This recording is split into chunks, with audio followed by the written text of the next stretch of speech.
A black woman boarded first class with quiet dignity. But 27 minutes later, she was humiliated, silenced, and moved like a criminal to the back of the plane. What no one knew was who she really was. By the time they found out, it was too late. Stay with me, because this is the story of how one seat shook an entire airline empire. Before we begin, tell me, where in the world are you watching from today? And if you believe that silence can be stronger than outrage, hit like and share this with someone who needs to hear it. It was supposed to be an ordinary flight. The kind you barely remember, sandwiched between business trips and family reunions, marked only by the hum of the engines and the recycled air of repetition. Passengers shuffled aboard like pieces on a board game, first class filling slowly with those who expected luxury without needing to ask for it. Seat 2A was empty until she arrived. Mavis Langley stepped into the aircraft with the calm of someone who had done this before. Her steps were measured, not slow. Her shoulders straight, not stiff. She wore navy slacks, a soft blouse, and low heels that made no sound against the carpeted aisle. Her silver-gray curls were neatly tucked beneath a travel hat. Nothing about her demanded attention, except the way she carried herself, like history unspoken. She offered a gentle nod to the boarding agent and handed over her pass. A green beep confirmed what was already known: first class, aisle seat. Paid in full. No discounts. No favors. The lead flight attendant, Rebecca Sloan, hair pulled back in a tight knot that mirrored her posture, accepted the ticket with a smile that didn't reach her eyes. Her hands moved smoothly, professionally. But then, just for a second, something flickered behind her smile. A pause, a question unspoken, an invisible sorting mechanism firing in her mind. Rebecca gestured politely to the seat. Mavis didn't flinch. She nodded and took her place. She placed her small bag beneath the seat and pulled out a slim book from her coat. Hardcover, navy blue, no dust jacket. A habit from years of courtroom reading, where distractions were many and margins were sacred. She opened to the marked page and began to read. The man seated beside her didn't acknowledge her arrival. The couple behind her were already sipping champagne. A younger woman across the aisle scrolled absently through her phone. None of it mattered. Mavis wasn't here for validation. She had long ago stopped asking permission to belong. As the boarding door closed with a mechanical sigh, the rituals began. Belts clicked. Safety briefings echoed. The plane pushed back from the gate, taxied, and took flight. At cruising altitude, the mood shifted. Quiet conversation, light rustling of newspapers and travel blankets. Rebecca and the other attendants emerged with the drink cart, moving through first class like silent performers in a well-rehearsed act.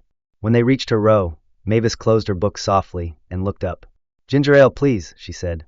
Her voice was calm, not frail. Rebecca gave a silent nod and turned away without speaking. No confirmation, no smile. The cart continued down the aisle, weaving between requests and glasses and napkins. Mavis waited. 1 minute. Then 3. Then 7. Passengers all around her were served: whiskey, club soda, champagne refills, waters with lemon. She said nothing. She waited with the same composure that had carried her through courtrooms stacked against her, meetings where she was the only woman of color, flights where her worth was measured against assumptions. 10 minutes passed. Then 15.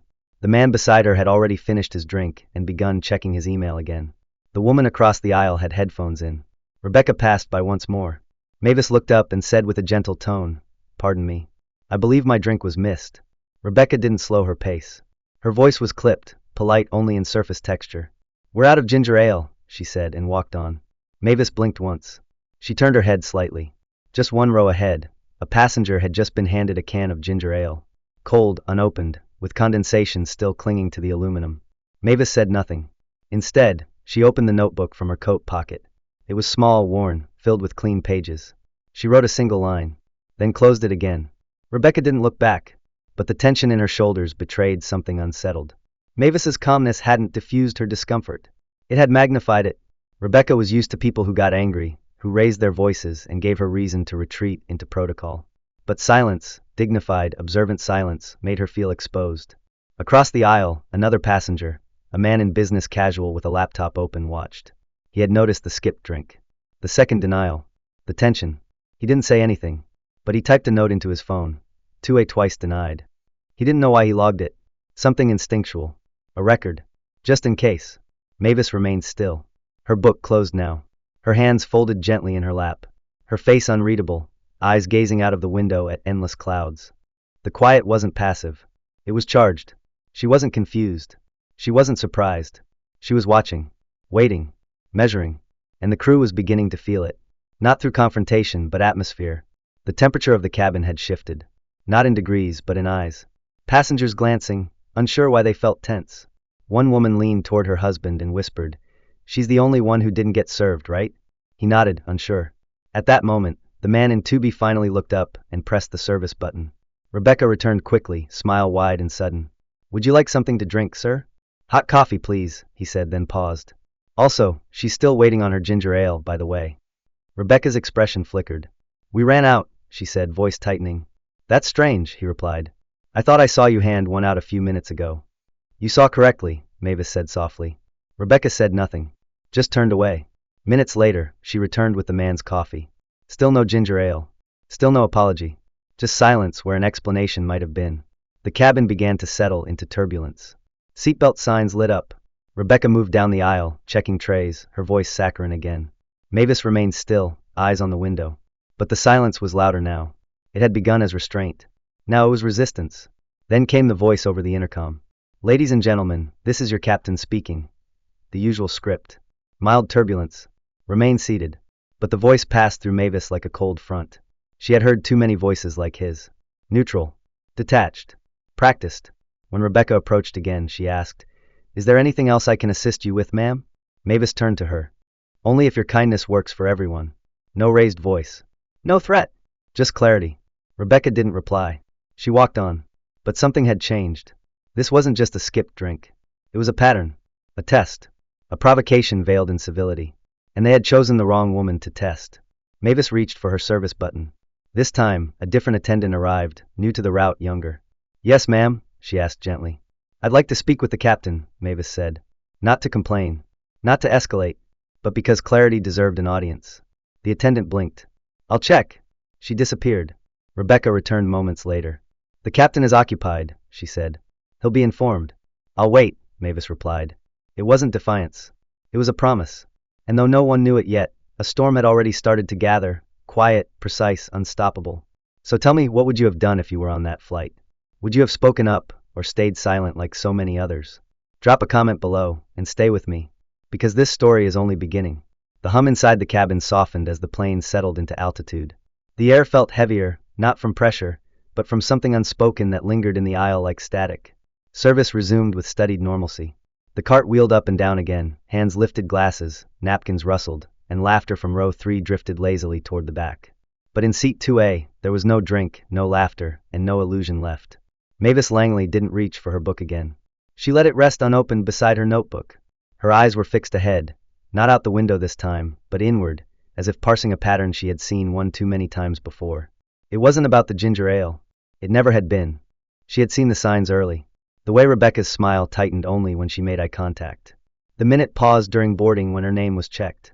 The subtle shift in tone, not just from Rebecca but from Grace, the junior attendant, when she asked Mavis to adjust her bag. Subtle but not invisible.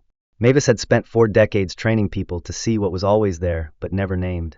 Rebecca passed by again, her shoulders unusually squared, her steps a little too precise. She avoided eye contact now entirely.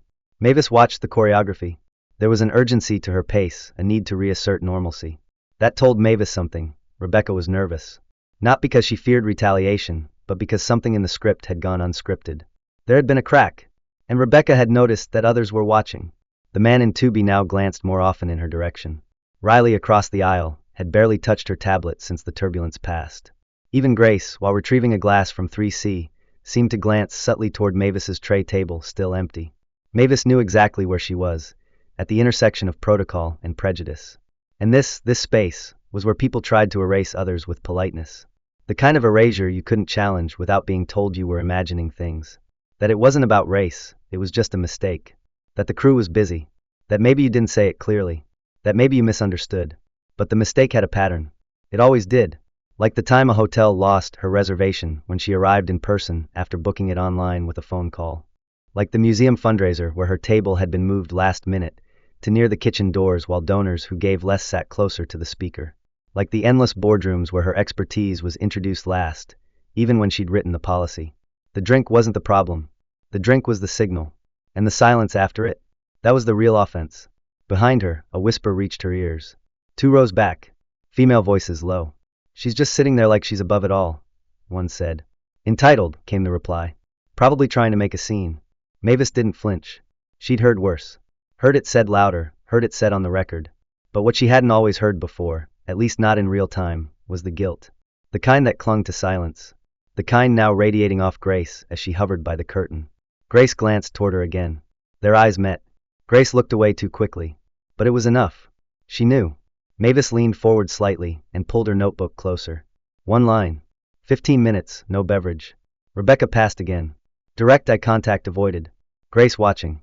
To be listening. She didn't write to document an incident. She wrote because she knew memory was political. What wasn't recorded was often rewritten. And she had no interest in letting this moment be reauthored. Riley leaned over the aisle. Miss, are you okay? Mavis turned her head slightly, met her gaze. There was no need to perform emotion. I'm fine, thank you, she said. I'm observing. Riley hesitated. It's not just me, right? That you were passed over? Mavis offered a slight nod.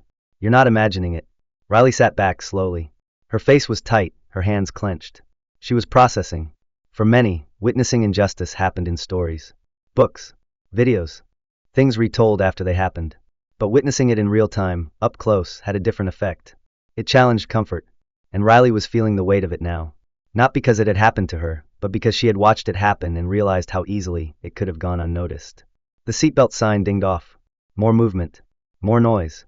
Rebecca reemerged with a fresh pitcher of water, moving seat to seat. She skipped 2A. Not dramatically, not overtly, just skipped. A gesture so small, so practiced, that only those paying close attention would register it. Riley did. So did the man in 2B. He opened his mouth, then closed it. His posture shifted. Not confrontational, just unsettled. Mavis stayed still. Her quiet was no longer compliance. It was a mirror. One that people were starting to see themselves in. Across the cabin, whispers started to build. Not loud enough to reach Rebecca, but enough to ripple through the cabin like a silent current. She didn't even say anything. Did you see the flight attendant ignore her? It's just a drink, but that but was the opening. Mavis had spent a lifetime finding those. The moments when people's certainty cracked open, and they began to reconsider what they'd always accepted. Rebecca, unaware of the unraveling tension, moved toward the galley. She stopped just short, turned to Grace, and whispered something. Grace nodded, then reluctantly moved back down the aisle, toward 2A. Ma'am, she said quietly. Is there anything I can help you with? Mavis looked up. Yes. I'd like clarity. Grace blinked. Clarity? I requested a drink. It was not provided. I requested again. I was told it was unavailable. I then saw it served to others. I remained silent. But the silence has become conspicuous. Grace flushed. I understand. Would you like me to speak with the... No, Mavis interrupted gently. You don't need to do anything. I've already made a note. Grace stood still, unsure whether to apologize, defend, or flee. Mavis spared her the choice. You're young. You're watching. That's enough for now. Grace nodded quickly and walked back. Rebecca waited near the curtain.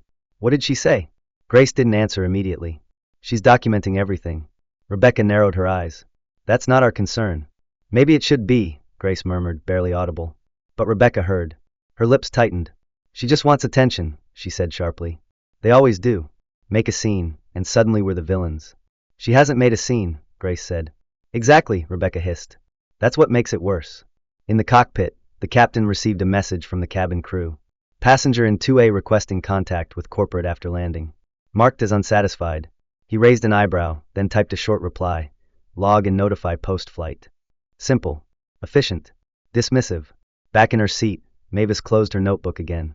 She placed it inside her coat pocket and folded her hands. No reaction. No flare. But the match had been struck. And though the cabin still moved with surface calm, beneath it, things were shifting. One by one, heads turned. Not dramatically. Not accusatory. But inquisitive. Observing. The way she had been observing. Rebecca's voice came over the PA system. Ladies and gentlemen, please ensure your seatbacks are upright and tray tables stowed as we begin preparations for landing. We thank you for choosing to fly with us today. Her voice was syrupy again. Smooth. But forced. Riley whispered to herself, too late. In 2A, Mavis adjusted her seatbelt, then looked out the window again. Below, clouds began to part, revealing the coastline of Miami. But she didn't watch for the city. She watched for the moment. The moment when stories stop being personal and start becoming public. It was coming. And no one, not even Rebecca, could stop it now. Not with a fake smile. Not with a skipped drink. Not with silence. The descent into Miami had just begun, and with it came the tightening of muscles, the clench of anticipation.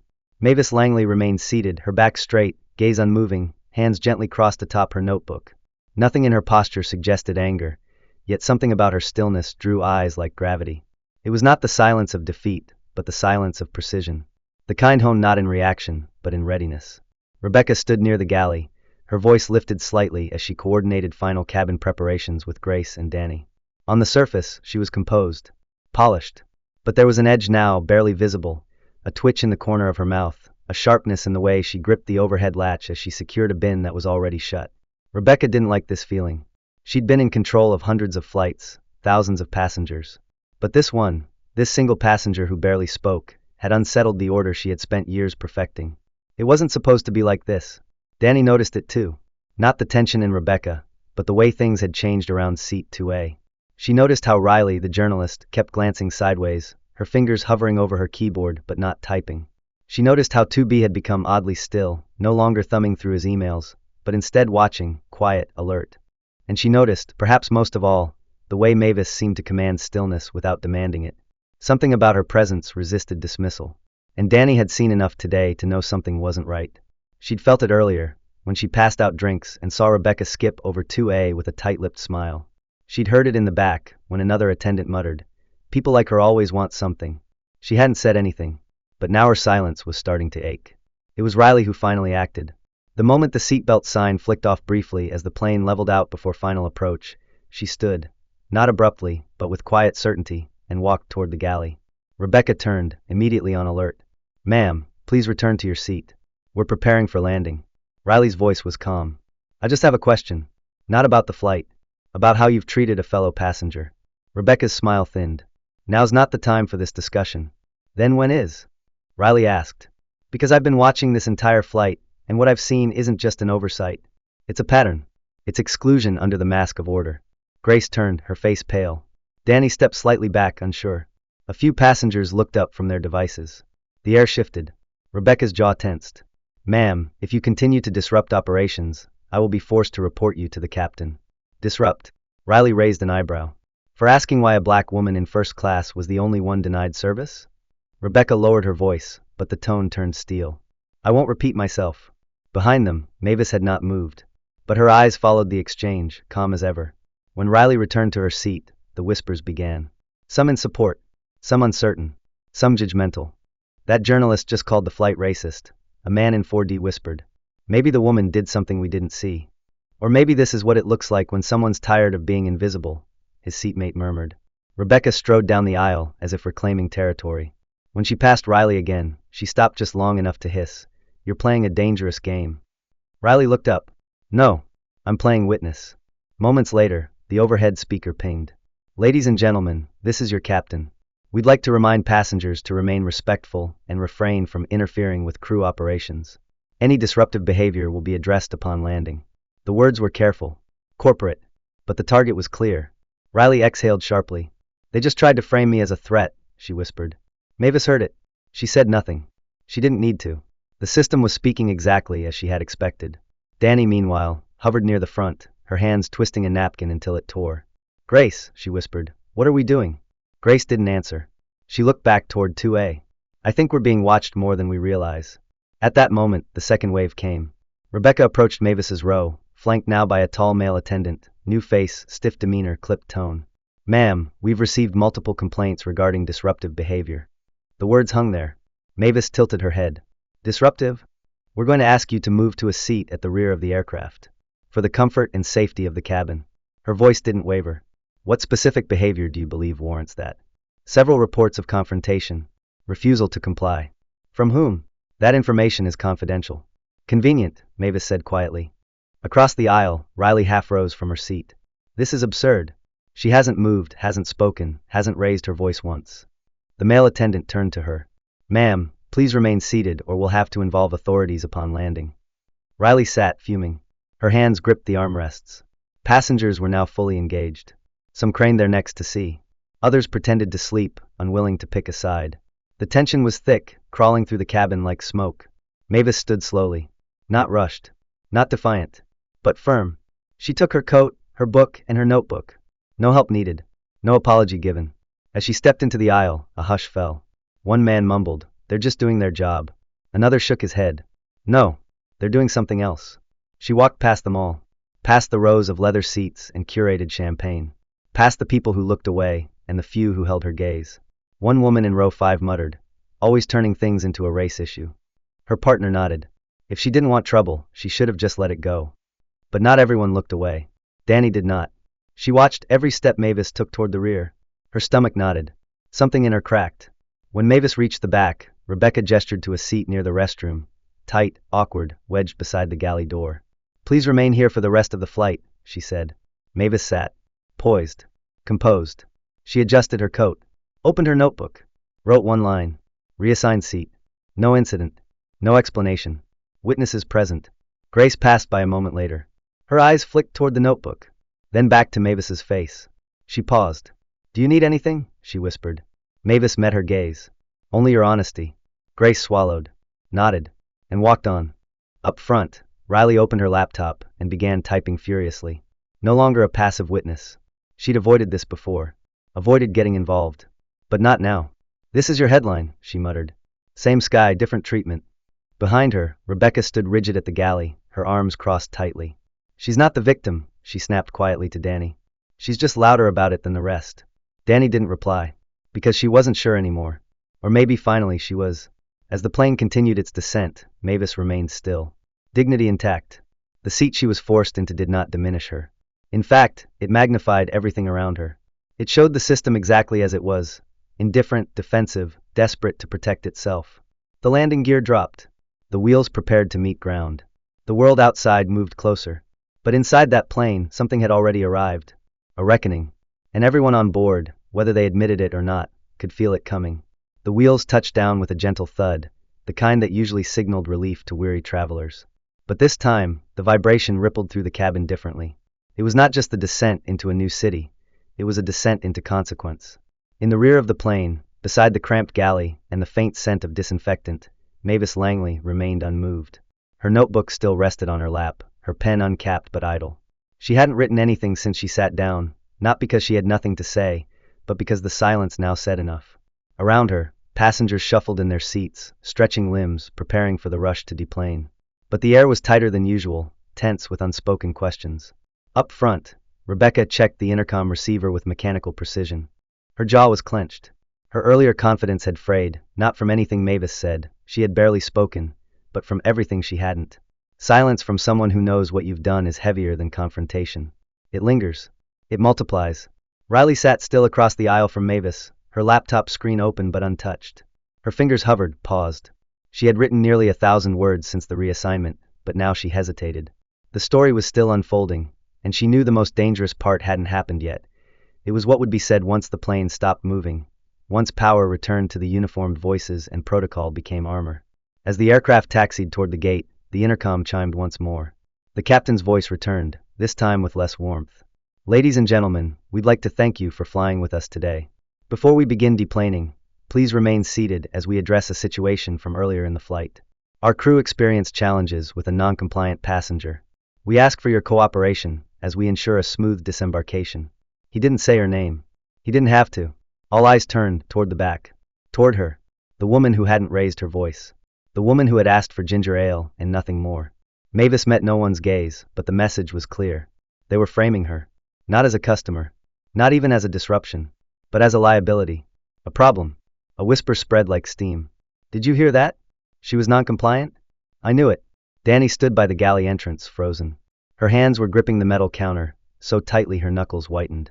Rebecca stood just beside her, her eyes scanning the rows like a security camera, ready to neutralize. Grace avoided eye contact with everyone. Riley's face darkened. They just labeled her, she whispered. Right before landing. That was on purpose. No one responded. The plane rolled to a final stop. The seatbelt sign pinged off. The rush began, clicks, snaps, passengers rising like popcorn. Bags pulled from compartments, voices returning to idle tones. But not Mavis. She remained seated. Her movements were not slow, they were measured. She stood only when the aisle was clear, only when her space was hers again. Riley stood too. Not in defense. Just in presence. Behind them, a male passenger from business class glanced back and muttered, "Some people just don't know how to fly first class." His companion chuckled. "They want the luxury but not the rules." Danny heard both lines. She flinched. Her eyes followed Mavis as she stepped into the aisle. A gate agent stood just outside the exit, holding a clipboard. Another agent beside her clutched a small tablet, screen glowing with notifications. Rebecca exited first, speaking to them in hushed tones. The word escalated was repeated. So was uncooperative. The moment Mavis crossed the threshold into the terminal walkway, the agent raised a hand. "Excuse me, ma'am. We'd like to speak with you briefly." Mavis didn't stop walking. "Is this conversation being recorded?" The agent blinked. "Not at this time." "Then I have no comment," she replied. "You may record if you wish. Otherwise, I will proceed to the terminal." Riley stepped forward. "She's not alone." The agent looked surprised. "We just need a few." "I said what I said," Mavis cut in, still calm. "No record, no words." Passengers behind them slowed. Some watched. A few took photos. The shape of scandal was forming. Not loud yet, but unmistakable. Rebecca watched from a few feet away. Her face was composed, but her fingers twitched against the hem of her blazer. The uniform was holding, but barely. In the debrief room behind the terminal, she recounted the flight to a supervisor, a woman in a dark suit who asked questions in neutral tones. "The passenger became agitated when we were unable to fulfill her beverage request," Rebecca said. She repeatedly questioned staff decisions and later refused seat instructions. The supervisor asked, "Were there any physical disruptions?" "No," Rebecca said too quickly, "but emotionally aggressive, which compromised our cabin control." "Do we have written complaints from other passengers?" "Not yet," Rebecca admitted, "but I expect we will." Outside the glass walls, the terminal buzzed as usual. But in a private lounge nearby, Mavis sat quietly with her bag beside her.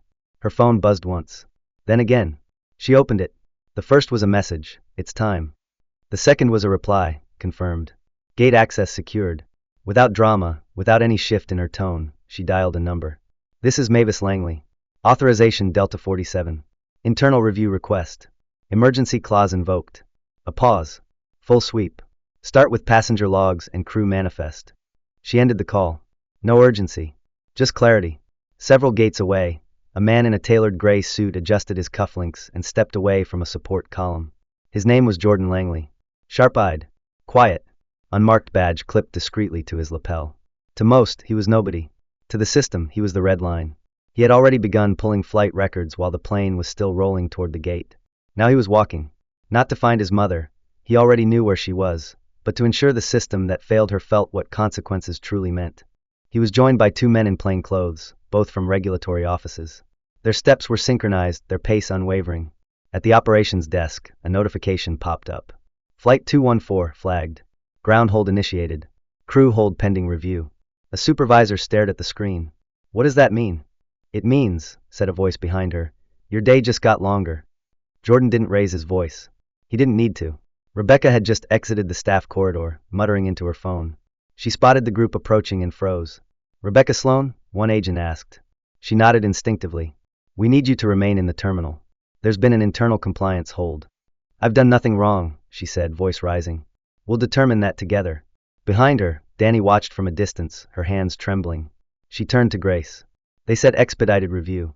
That's real." Grace nodded, dazed. "Very." Meanwhile, Riley's post had gone live. A photo of Mavis sitting quietly in the cramped rear seat, notebook on her lap, captioned, "Moved for requesting ginger ale." It was already being shared faster than anyone could contain. Comments poured in. "This isn't just racism. This is policy. How many times do we punish dignity because it doesn't beg?" The story had stopped being theirs to control. The system had already lost the narrative. They just didn't know how loud it would get. Yet, by the time Rebecca was escorted to the conference room for preliminary questioning, her hands had begun to betray her. She kept adjusting her sleeves, folding and unfolding the same paper towel from the staff kitchen, her confidence now cracked, leaking through a series of rehearsed justifications. She had always believed in procedure. Procedure was safe. Procedure protected her. But something had shifted the moment she'd seen the plainclothes agents step into the terminal. Not uniformed security, but something worse, calm authority with access. She hadn't yet connected the dots fully, but her instincts, honed from 2 decades in the air, told her that this was bigger than a customer complaint. Something was happening behind the curtain, something she couldn't choreograph. Meanwhile, just outside the terminal staff corridor, Mavis sat in a private security suite, untouched by chaos. She didn't look like someone who had just been publicly humiliated. She looked like someone who had planned something, and was now watching it unfold exactly as anticipated. Jordan entered quietly. He didn't speak right away. He placed a stack of printed flight logs on the desk in front of her, followed by a secure tablet. "Timestamps match," he said. "Your drink request was skipped." Noted by 3 different passenger witness accounts. Digital flight manifest confirms crew service records were altered post-fact. Rebecca edited them mid-descent. Mavis nodded once. And the audio? Being pulled now, he said. Cabin mics picked up her conversation with the junior attendant. There's a pattern. There's always a pattern, Mavis replied. She reached into her bag and pulled out a slim envelope. Inside was a letter addressed not to the airline, but to the Civil Aviation Regulatory Ethics Panel. Jordan glanced at it. You want this to go federal? Not yet, she said. But if the narrative starts to shift, if they attempt to downplay, suppress, or scapegoat, we'll already be ahead of them, Jordan finished. Back in the airport concourse, the effects of the photo Riley had uploaded were spreading like oil in water. What began as a captioned post now had over 20,000 shares. The image was simple, Mavis, silent, seated in the back, but the stillness it captured ignited fury. Screenshots of flight logs, passenger testimonies, even a snippet of the captain's coded intercom announcement were surfacing. Every detail was being scrutinized. The question wasn't just what happened. It was how often it had happened before. Inside the airline's operations center, executives were scrambling. PR teams drafted statements while legal counsel debated timing. Someone had finally run a background check on Mavis Langley, and now the panic was fully realized. She's not just a passenger, one senior VP whispered, his voice shaking. She's the Mavis Langley, the one who co-authored the Sky West discrimination suit. The one who nearly got legislation passed mandating bias training across commercial aviation. A compliance officer stood, speechless. Why didn't anyone recognize her? Because she didn't want them to, came the quiet reply. She didn't want a stage. She wanted a record. The CEO rubbed his temples. How bad is the hit? Market reactions already shaved off 700 million, a financial analyst said. That's before any official news coverage breaks. The algorithms are flagging risk language. Investors are pulling back. In the galley of another departing flight, Grace leaned against a cold steel counter, the vibration of turbulence beneath her feet. Her mind wasn't in the sky. It was back on the ground, with Mavis, with everything she hadn't said. Danny had been texting her nonstop. They're investigating Rebecca, one message read. Another followed. Passengers are speaking up. Riley's post is going viral. She stared at her screen, then at the passenger call button that had just lit up. For the first time in years, she hesitated to answer it. At the center of everything, Mavis watched as the process she had spent years building was finally activated, not for a stranger, not for a case file, but for herself. She had never used her weight in the system, not because she lacked the right, but because she knew power wielded casually was power wasted. Her work had always been for others, but now the system she'd challenged from the outside was answering to her from within. Jordan leaned on the desk, scrolling through a feed of passenger footage. A few videos had surfaced, discrete recordings of Rebecca's exchanges, of Riley speaking out, even a fragment of the crew's tone during the drink service. We have more than enough for public release, he said. When you're ready. Not yet, Mavis replied. Let them issue a statement first. Let them lie. Why? Jordan asked, though he already knew. Because their response tells the real story, she said. I want them to reveal what they protect, not just what they punish. In the executive boardroom, the CEO stood in front of a podium, eyes fixed on the prepared speech his assistant had printed moments earlier. He didn't trust his own voice. Cameras were being arranged. A press conference was minutes away. The pressure in the room was suffocating. We regret the treatment of one of our passengers, he began to rehearse. This incident does not reflect our values. It does, someone corrected from the back. That's the problem. Back at the terminal, Rebecca was still being debriefed.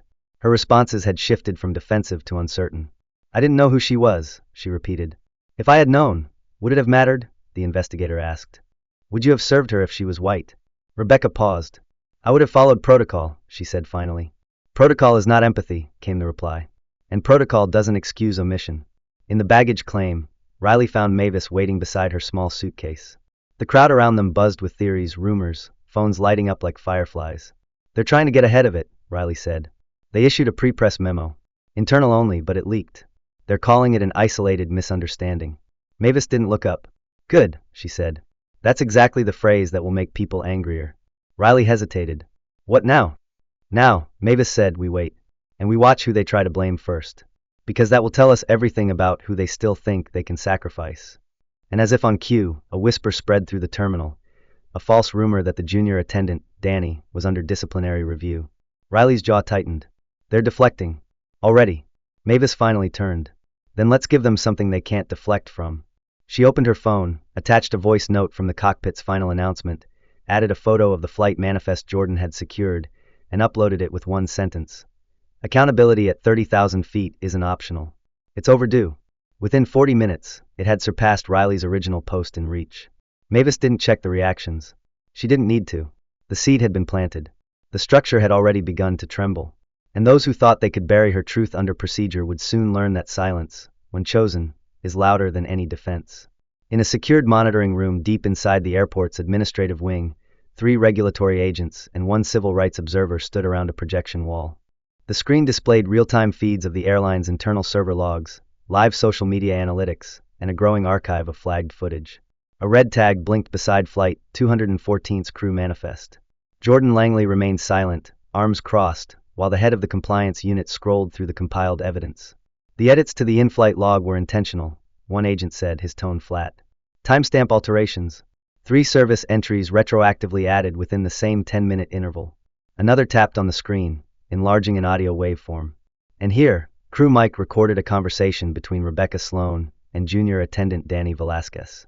Explicit verbal intent to withhold service for attitude management. They didn't just fail protocol, Jordan said finally. They weaponized it.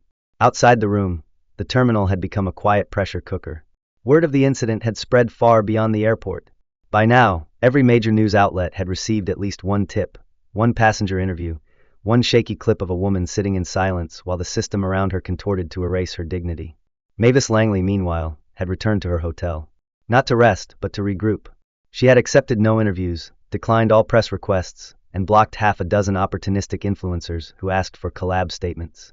She knew the game. Public rage surged fast, but it faded just as quickly if left unanchored. So she waited, not to react, but to direct. Riley had taken a temporary seat at the hotel's business center, surrounded by an array of open tabs and blinking notifications. She was building the timeline, public-facing, searchable, meticulously verified. Every detail mattered. She'd titled the live document, Flight 214, a case study in constructed silence.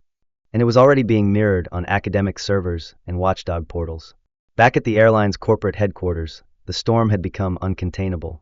The PR lead burst into the executive suite. We're not controlling the narrative. There's a post going around about a ground hold trigger and internal suppression. That's supposed to be classified, the CEO said, voice sharp. It's not anymore. And worse, someone leaked the memo calling Mavis a repeat disruption agent. The CFO spun in her chair. She's a former federal advisor. You don't call someone like that a disruption agent. You call her a litigator waiting to be activated. The CEO exhaled, long and slow. Okay, we do a press conference. Full apology. Direct address. She's not asking for an apology, PR snapped. She hasn't asked for anything. That's the problem. She's letting us walk ourselves into the fire. Rebecca Sloan sat in a secondary interview room, now fully aware that her silence was no longer protective. It was damning. Danny sat across the hall, eyes fixed on her hands. She had given a preliminary statement, not under duress, but under the weight of something heavier, disappointment in herself. She'd said what needed to be said. I didn't stop it. I watched it happen. Because I was afraid of becoming the next one treated like she was. The internal review board logged it under a newly created tag, Culture of Complicity via Silence. Elsewhere in the building, Mavis's name had begun to dominate the closed-door meetings. Her case wasn't just a PR failure. It was a legal landmine. Compliance teams were scouring decades of archived complaints for patterns. Too many red flags were beginning to surface. Previous claims of selective service, lost documents, security escalations, all disproportionately aimed at passengers of color in premium cabins. Jordan received a secure call from an aviation oversight liaison. We've initiated cross-airline correlation. 3 other carriers have matching incident profiles. And how many involve Langley's prior advisories? At least 2. She's been watching us longer than we thought. She's been preparing us longer than we deserved, Jordan corrected. As public pressure mounted, something unexpected occurred. Pilots began speaking out. An anonymous thread, allegedly started by a retired captain, began trending. The passenger in 2A was treated like cargo. But she flew like a compass. We lost north the moment we ignored her presence. Within hours, dozens of current and former flight staff had chimed in. Stories emerged of similar treatment toward black passengers, of complaints filed and never acknowledged, of de-escalation tactics taught with embedded bias. The hashtag she flew like a compass began to trend globally. It was no longer about one airline. It was about the culture of an industry that had long used civility to mask discrimination. In the quiet of her hotel room, Mavis opened her tablet and scrolled through a folder labeled Prepared Truths. Inside were documents, transcripts, regulatory proposals, years of work. Work that had been ignored until now. She selected a file titled, passenger rights as power structures, and forwarded it to 3 civil aviation commissions. No commentary, just the file and a one-line subject. Suggested policy adoption, now urgent.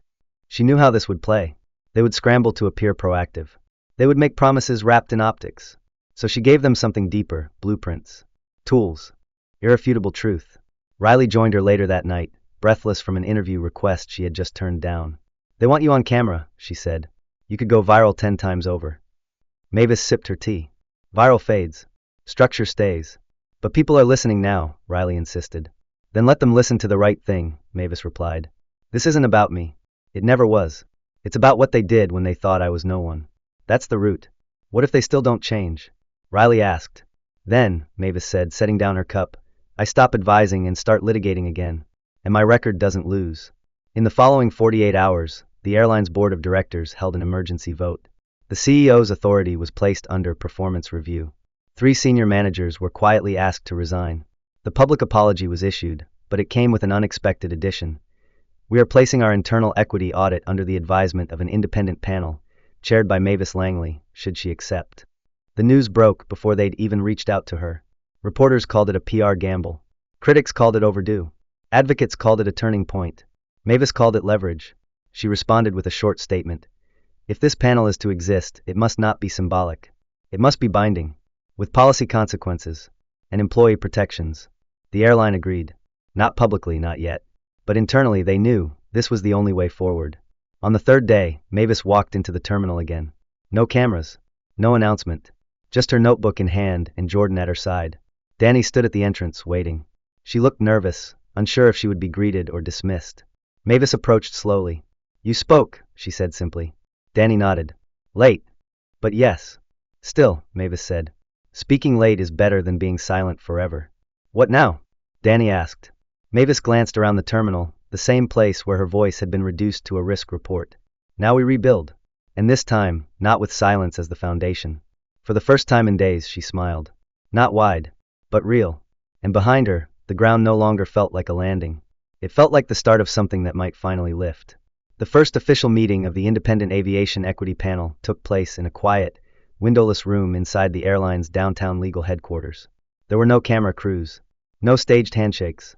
Just a long table, a circle of chairs, and folders filled with historical complaints, policy memos, and internal review transcripts. At the head of the table sat Mavis Langley. Her presence was not performative. She didn't raise her voice or assert dominance. She simply opened her folder, looked around at the attendees, some legal experts, some staff representatives, some formerly silenced whistleblowers, and said, We begin by naming what they didn't want named. The room fell into a hush so complete that even the shuffling of papers felt like a disruption. She continued, reading from her notes. Bias in aviation isn't about outrage. It's about structure. It's about what happens quietly, who gets ignored, who gets marked as a risk, who gets denied the benefit of the doubt. It's about how procedure, when left unexamined, becomes a tool for exclusion. At another end of the building, Rebecca Sloan sat alone in a separate HR review session. Her status had shifted from crew to administrative probation. Her uniform had been surrendered, her access badge downgraded to level 1, granting her only temporary entry to the building's review wing. The investigator across from her asked the same question they'd asked every employee tied to Flight 214. Do you believe your actions were fair? Rebecca didn't answer immediately. She stared at the table, her hands folded, knuckles faintly pale. At the time, yes, she said quietly. Now, she exhaled. I'm not sure I understand what fairness looks like when it's filtered through fear. Fear of what? Fear of losing control, she said. Fear of being accused. Fear of being wrong. So I made her wrong instead. That was easier. The investigator wrote that sentence down word for word. Later that day, it would be entered into a cultural ethics case file titled, Internalization of Bias Through Fear-Based Compliance. Meanwhile, Danny was assigned to a new department, one piloting a mentorship program for entry-level flight attendants. Part of her responsibilities included training modules co-written by the advisory panel. The first week, she remained mostly silent, guiding trainees through technical procedures and scripted safety briefings. But on the second week, during a lesson about passenger service equity, she paused the presentation. What you'll be taught is how to offer consistent service, she said, her voice steady but low. But what you won't be taught is how to recognize who you're tempted to serve less. The trainees looked up. A few brows furrowed. One raised a hand. You mean like bias? Yes, Danny replied. The kind you don't think you have. The kind that hides behind routine. That's the one that matters most. At a nearby university, Riley stood in front of a packed auditorium, delivering her first public talk since the incident. She didn't present herself as an expert. She didn't even bring slides. She just spoke. "I saw a woman sit in silence," she began, "and that silence forced the rest of us to listen to something we'd never have heard otherwise. The absence of rage, the lack of a dramatic confrontation, it revealed the system more nakedly than shouting ever could." Her talk was titled "What Justice Sounds Like When It's Quiet." It went viral within days, shared not just by social justice circles but also within airline unions, leadership academies, and HR networks across industries. Some critics accused the movement of overreach. "Are we now punishing people for following procedure?" one op-ed asked. Mavis responded indirectly during the panel's second public forum. "Procedure is only just when it accounts for those it forgets. Following broken protocol isn't neutrality. It's complicity." The room erupted in quiet agreement. That same week, the airline published its first full bias transparency report. It revealed what many suspected. Over 70% of formal passenger complaints involving service discrepancies were from people of color. Nearly 90% of all internal de-escalation protocols had been initiated against black passengers. For the first time in the airline's history, these numbers were not hidden behind corporate language. They were printed, public, archived. The airline stock fluctuated wildly in the days that followed. Some shareholders pulled back. Others invested more, sensing a historic pivot. But for the board, the numbers mattered less than something harder to measure: legitimacy. And in every public comment thread, every editorial, one name kept surfacing: Mavis Langley. But she refused every profile, every award, every inspiring survivor piece. When asked why, she told Riley one afternoon over tea, "I'm not here to be the face of their progress. I'm here to be the shadow they can't outrun." Rebecca, on the other hand, had chosen to enter a restorative justice circle facilitated by the same organization Mavis had helped fund years earlier. It was not mandated. She asked to join. The first time she spoke, her voice cracked. "I didn't know how to say I was wrong," she said, "because being wrong in my role felt like losing everything. But now I see, I never had control. I only had permission, and I used it to harm." Mavis was present during her third session. She didn't interrupt. She didn't console. But afterward, as the room emptied, she handed Rebecca a pamphlet titled Witness and Repair, a practice guide. "You can't undo," she said, "but you can unlearn." Rebecca nodded. She didn't cry. She didn't beg. She simply opened the pamphlet and began reading. Months passed. The advisory panel became permanent. Other airlines requested consultations. A national summit was proposed, centered on accountability in professional service ecosystems. Mavis declined to chair it. She recommended 3 younger voices instead, including Danny and Riley. "Let them grow louder," she told the organizing committee. "I've already been heard."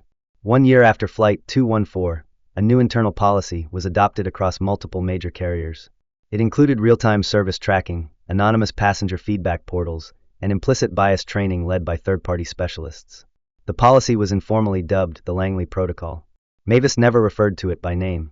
But when asked by a young journalist what it meant to see change finally happen, she said this: "Justice is not a headline. It's a habit. And habits don't change because people fear punishment. They change because someone forced them to see differently." That night, as she sat alone in her apartment, the lights soft, the sky dark outside, she opened her notebook for the first time in weeks. On a fresh page, she wrote just one sentence: "Silence isn't always surrender. Sometimes it's strategy." Then she closed the book and sat still, letting the world turn around her, knowing that this time, it would not turn the same. A year and 3 weeks after Flight 214, Mavis Langley walked through the same terminal where it all began. Not as a passenger, not as a symbol, but as a guest. The walls were different now. The airline had remodeled sections of the concourse, installing digital displays about customer equity initiatives and curated messages on dignity in motion. Some might have called it rebranding, but Mavis didn't look for intention, she looked for evidence. And the evidence was mixed. A gate agent greeted her respectfully. Another, new and young, didn't recognize her at all. That was fine. Fame was never the goal. Change was. She made her way to a smaller conference room tucked behind a glass security wall, where a private symposium was being held for airline executives, regulatory officials, and, at her insistence, former passengers. Not all were VIPs. Some were names she had met through email threads and advocacy forums.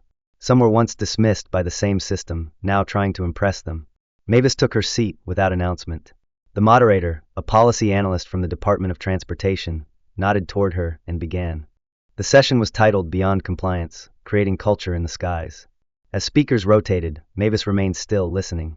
She had no desire to be the keynote. Her words had already been heard. Her presence now was not about speaking. It was about witnessing. And in witnessing, she could measure the distance between intention and progress. At the back of the room, Riley leaned against the wall, scribbling notes. She wasn't writing an article, those days were behind her. Now she worked for a civic storytelling institute, helping build frameworks to train young writers on how to track systemic patterns. She still met Mavis once a week. Tea, no press. It had become a ritual, proof that solidarity, when nurtured, could outlast the noise. During the break, Riley approached. "They want you to close the session," she said. Mavis raised an eyebrow. "I didn't agree to that. They said it wouldn't be right without your voice." Mavis paused, then shrugged. "If it's only right because I speak, they haven't learned a thing." Riley smiled, quiet. She understood. Across the country, Rebecca Sloan now worked as a volunteer program assistant at a local community justice library. Her days were spent organizing events, cataloging literature on equity, and helping newcomers navigate the idea of unlearning.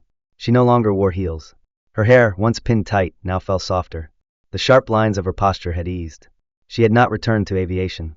That door closed the day she read her final exit report, a file stamped with the phrase "Cooperation acknowledged, restoration pending." She hadn't asked for a second chance, but one had been offered, and instead of defending her past, she had chosen to repair her future. At a late afternoon session on restorative frameworks, Rebecca gave a short talk. She never used her own name during it, but those listening knew. Her voice didn't crack anymore, but it held the weight of someone who'd learned the difference between regret and responsibility. She closed with a quote from a booklet Mavis had once handed her. "You can't rebuild the house until you admit the foundation was flawed." Applause was light, not performative. The kind of applause that follows truth, not performance. Back in the terminal, Mavis finally took the podium, not as a closing act, but because one of the attendees, a former flight attendant, stood and asked for her. "Please," the woman said, her voice tentative.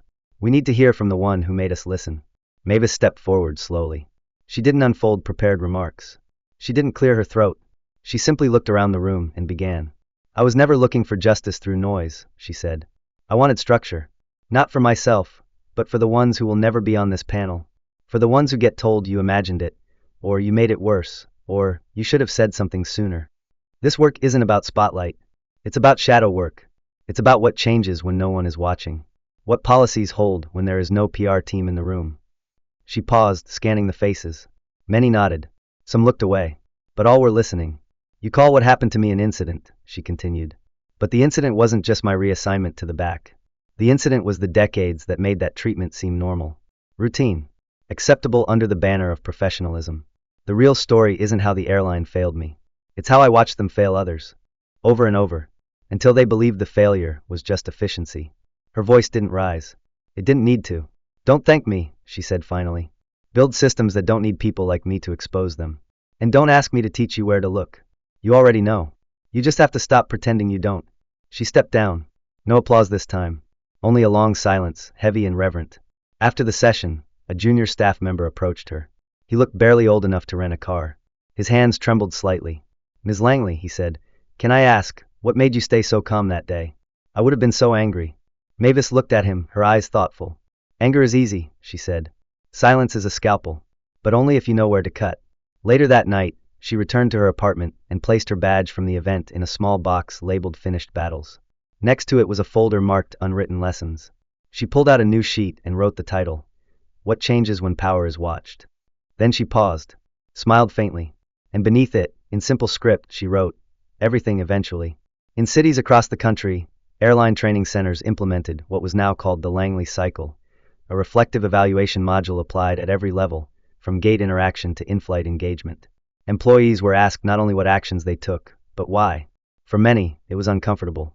For some, transformative. For a few, too late. But the cycle had begun. Quietly. Persistently. Exactly how Mavis knew change would arrive. Not as a roar, but as a new rhythm. And in that rhythm, justice no longer needed to announce itself. It was simply expected.